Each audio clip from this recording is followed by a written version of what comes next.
Get nice and cozy because we're talking about horror. So, I've recently been trying to get into horror films a bit more because I know there's a lot of really good ones, but I was under the impression that they were scary and whatnot, and that I shouldn't watch them because I'd get scared. But surprise, surprise, I really like horror. One of the films that has been on my list for a really long time, ever since I saw this behind the scenes video of the monsters and the special effects that they were doing, is Crimson Peak. Crimson Peak? Crimson Peak. I keep thinking it's Crimson Hill. It's not Crimson Hill. It's Crimson Peak. Anyhow, I watched the behind the scenes of the monsters, and I was so amazed about how the design for the ghost was something I'd never seen before, and was so unique and spooky and just intriguing that I was really drawn into the story. So I recently finally got around to watching it, and it was a film. It didn't quite live up to the expectations I had for it, but those expectations were purely based on art department, so I just think that the film was so interesting because it had so much potential, and it just there's a few little parts of it that I think led it to being an overall less quality film. There's hundreds of examples of what a good film is, and you can say why it's a good film, but I think it's harder to make that and replicate that, and I think Crimson Peak is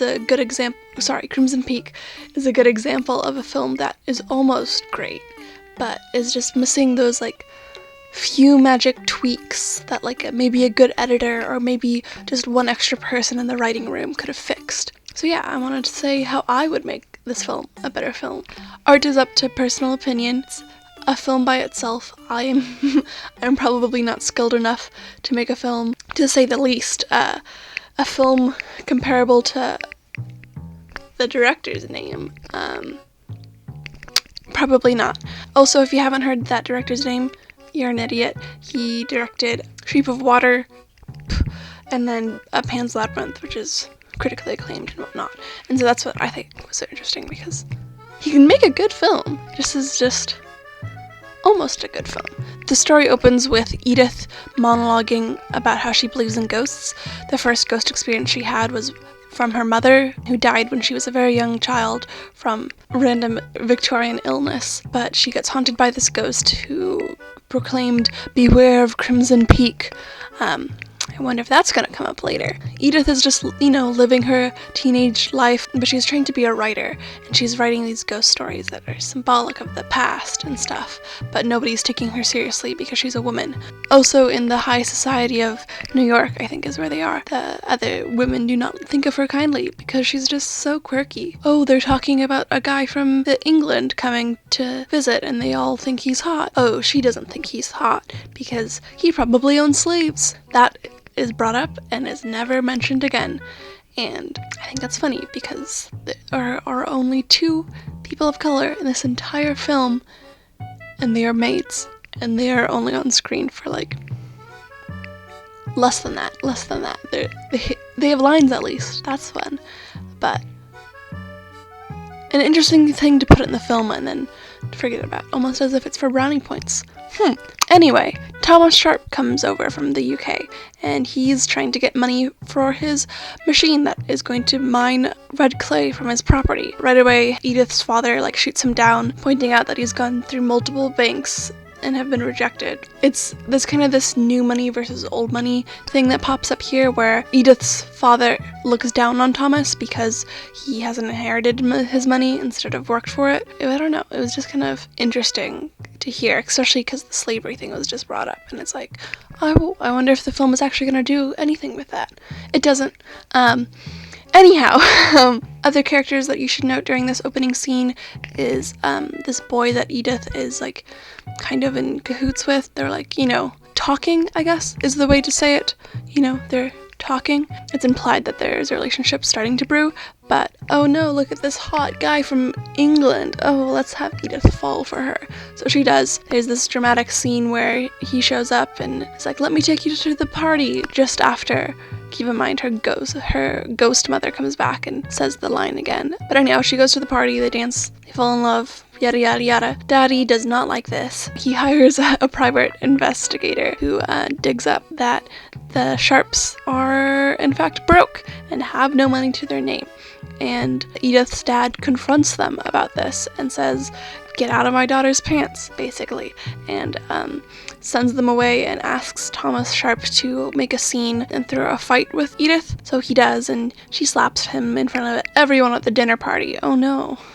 And then the next day, Edith is moping about how her boyfriend broke up with her, and she gets a letter from Thomas saying that everything was set up because of her father, and he actually does love her.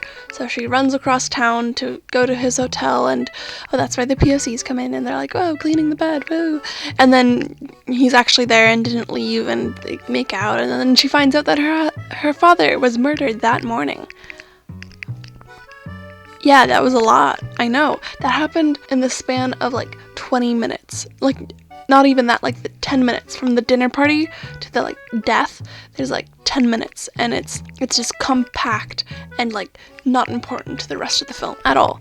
After Edith identifies her father's body, she gets engaged to Thomas Sharp, then runs away to the UK to the property that Edith and Lucille? Yeah, Lucille's the sister, sorry. Maybe I didn't mention that before, but Lucille's the sister, and she's kind of creepy. At this moment in time, we do not know a lot about her intentions, but she's creepy, and she's gonna get creepier as Edith gets introduced to the house. The house is very dilapidated. There are 2 servants for the entire house, and they don't really do much to maintain it. It's mainly the Sharp's job. Right away, there's double suspicion, 2 for 1. One of the servants mentions that Thomas Sharp has been married before, and a dog appears. There's no house for miles. Where did the dog come from? Because they don't have a dog. Oh my god, I wonder if it's the ex-wife. So yeah, as Edith is getting introduced to the house, Lucille is kind of throwing sus around, not really seeming to enjoy the fact that there's another woman in the house. After this happens, Edith takes a bath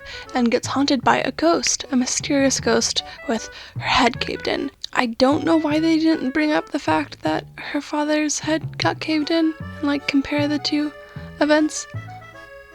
I'm not the writer. So after Edith gets visited by the first ghost, she starts to get some heavy sus from the 2 Sharps. They keep pushing her to drink this tea, and she thinks it's disgusting, and she's like, "Why are you making me drink this tea? This is sus." And so she starts seeing the ghosts again, and she realizes that the ghosts are kind of like trying to tell her something. So it's kind of like, it goes into mystery mode, and she finds this chest in the basement. She like steals a key to like unlock the chest. She she finds these weird like recording tape things and listens to them and hears about Thomas's ex-wife, and that's fun. They're also start to mention the Sharps' mother. They have like this really creepy painting of her. They like start kind of like dropping hints that maybe the mother was abusive of some way. Lucille has this monologue about how the father like broke her legs, and Lucille had to help heal the mother up, and we'll come back to it. I'll have more to say about that in the terms of what I thought about it. During all of this, like, investigating the ghosts and whatnot, the American man who Edith was supposed to, like, be talking to, I honestly don't remember his name. He's just a white boy. I don't care enough to know his name. And so he's going detective mode, and he's finding out about the Edith's dad's investigation, and he finds out that not only are the Sharps broke, but they also have been married multiple times, and that there is a mysterious thing that happened with their mother, and it's in the news. And so American Boy starts parading over to the UK to save Edith from it. At some point or the other, Edith gets really scared by the ghosts and stuff, and so she begs and begs to leave.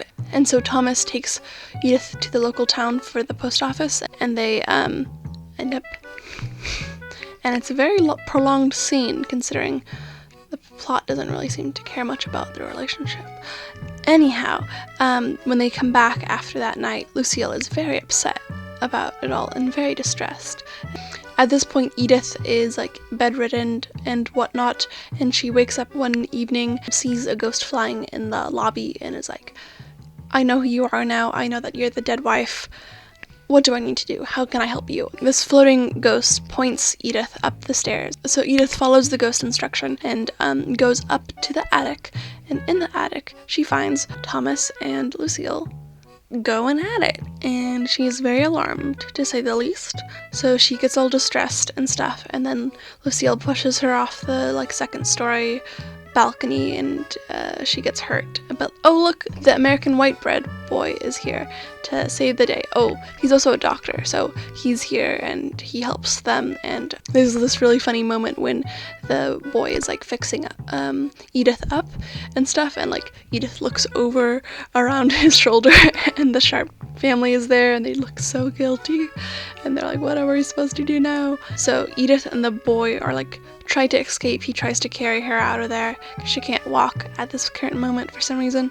And then Lucille comes over and she's like, we're gonna stab you because we don't want you to leave. And the boy's like, oh no, please don't stab me.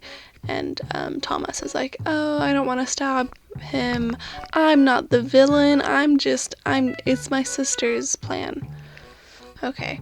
Lucille stabs him once, and then Thomas is supposed to stab him and kill him, but he leads the boy down to the basement while Edith and Lucille go up to the attic to sign a special document that will hand over all of Edith's money to the Sharps. And while Edith is supposed to be signing the document, Lucille goes into full villain monologuing mode about how much she loves her brother and how people do crazy things for love. Lucille takes a part of Edith's hair and puts it in this little box where she has a bunch of other hair from the other ex-wives and mother and stuff, and it's a little bit creepy, but it doesn't really signal anything about the character, which I thought was interesting. So after a little back and forth between the two women, Edith goes full final girl and stabs Lucille and tries to run away. Oh look, Thomas is here, and Thomas helps her. Surprise, surprise, Lucille gets really jealous about the fact that he's leaving her for Edith, and she stabs him. And so he's dead, and Lucille's like, oh no, I killed my brother, I'm so sad. I'm gonna go kill the other girls so that there's only one of us left. And they kind of duke it out. Edith uses Thomas's ghost to distract Lucille from what is going on, enough to smash her over the head with a shovel. Edith survives and is the final girl, along with her very own white boy. And of course, Edith finishes her monologue talking about how ghosts are tied to certain things, and we see that Lucille is now a ghost, playing the piano in the mansion, all alone. Overall, it's a film. I personally found a few things to be a bit missing the mark. I think the first half of the film was very long, considering how much it doesn't matter to the latter half of the film. You know, the whole father having an entire character arc only to be killed off and never mentioned again is kind of pointless, to say the least. And even though the American part of the film was only 40 minutes long, it felt like forever because they had so many scenes and so many set changes and so many characters, whereas when they went to the UK, it was just able to be a lonely mansion, and they really established the set of the mansion, so you knew all the different rooms and all the different characters that could be in the room and which ghosts and stuff could be in the room. So I kind of wish they spent less attention to the American part and maybe trimmed down that part of the script and really focused on how wonderful the mansion is, because they did a wonderful job on the mansion. So the art department did a wonderful job.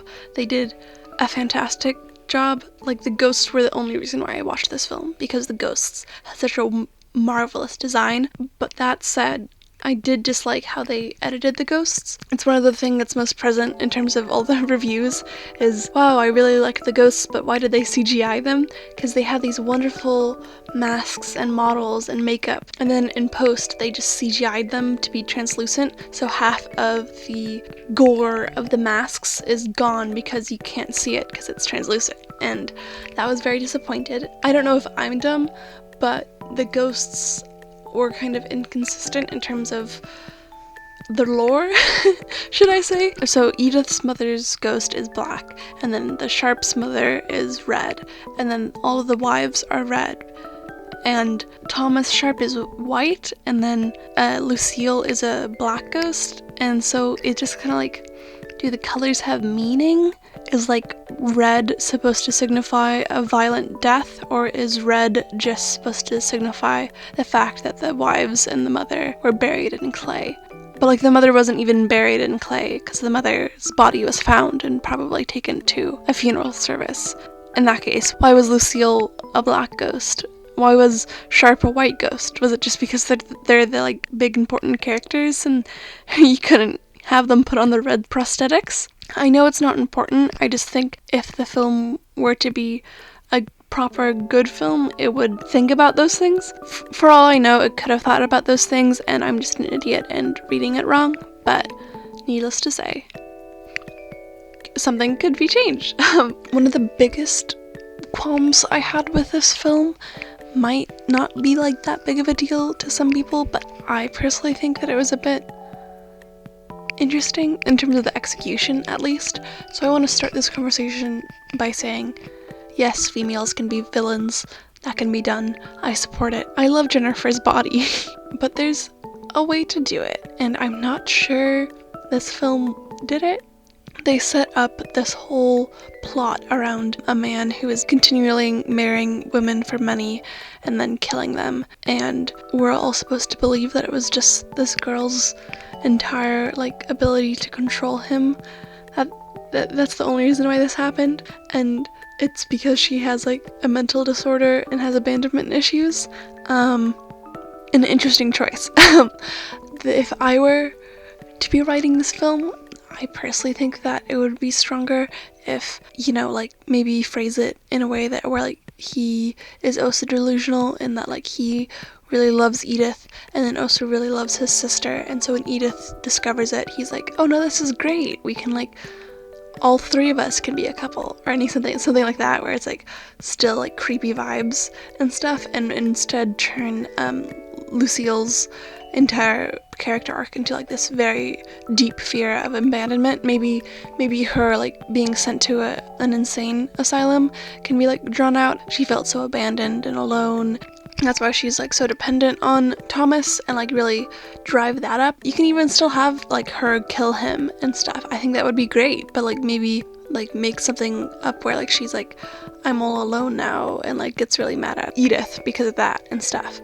I think that would have added to the plot a lot more than it just being a woman, especially when in this era women are continually murdered by men, and it's a known thing that happens. To basically have the twist be that that's not what's happening here is interesting. And again, blaming it all on trauma and stuff. And then I thought it was interesting that they blame Lucille's reaction and mental illness based off of the trauma of the parents, but they don't give Thomas a reaction to that traumatic upbringing. They don't give him a reaction at all other than he loves Edith. Especially with the ghosts and stuff, I thought it was so fascinating that they have the mother warning Edith about Crimson Peak, and that they have the other mother warning Edith, and then they have the wives warning Edith and stuff. And they have all these women ghosts coming out of the dead to like tell Edith to be wary of this and stuff. And to make it a woman versus woman battle, it's a bit sketchy, especially when you open your film with Edith isn't like other girls. Edith doesn't like slavery. Edith looks down on the Europeans for having slaveries, even though her family has more servants than the Sharps. And like, oh, Edith is special because she's writing, and they like have this whole like, they try to make it a feminist story about how she's getting shot down by men because she's a woman in a men's field of writing, but they don't bring it up at all in the second act. The only time they bring it up in the second act is to burn her papers, to burn her story. Hi there. Just want to pop back in and kind of clarify what I'm talking about. The film can be whatever it wants it to be. I know that in my rewriting ideas, I kind of changed the motivation of the film, but that's because I don't think the film has a good grasp on what its motivation is. You see, it wants to be a horror film, a mystery film, a romance film, a suspense film, all at the very same time, and it doesn't really succeed at any of those categories, if that makes sense.